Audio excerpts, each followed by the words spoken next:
my recent medical episode, hospital evaluation, and daily prevention strategy. Number 1341, August 31, 2025. Gerald C. EclaireMD Foundation. The event, on August 30, 2025, I faced one of the most alarming episodes since my hemorrhagic stroke on June 21, 2025. By noon, I suddenly felt overwhelming fatigue, dizziness, and near faintness. My legs were weak, my body lacked energy, and although my blood pressure was normal, my heart rate had dropped to just 44 beats per minute, well below my average of 64 during August. Given my stroke history, I feared another stroke or a seizure. Thankfully, my Japanese friend visiting from Tokyo recognized the seriousness, dialed 911, and within minutes Palo Alto paramedics rushed me to Stanford Hospital. Contributing factors. Looking back, several mistakes combined to trigger this event. Medication. After 15 years without medication, I now take 5 drugs each morning for diabetes, hypertension, dyslipidemia, thyroid, and seizure prevention. That day, I swallowed them with only a sip of water and no food. Something I should never do. Hydration. By noon, I had only consumed 200 cc of water, instead of my usual 1,200 cc.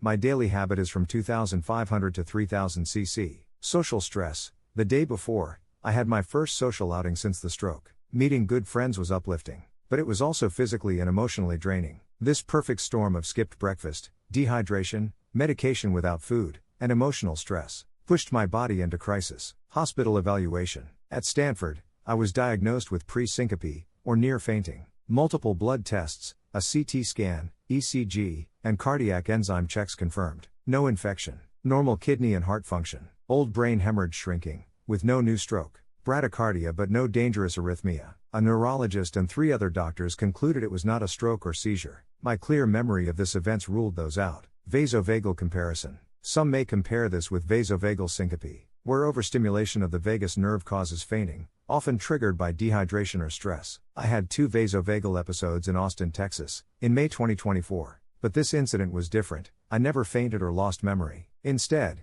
it was bradycardia, brought on by fasting, dehydration, and medication mismanagement. Lessons learned. Always take medications with food and a full glass of water. Maintain hydration of 2,500 to 3,000 cc daily. Monitor heart rate and blood pressure closely.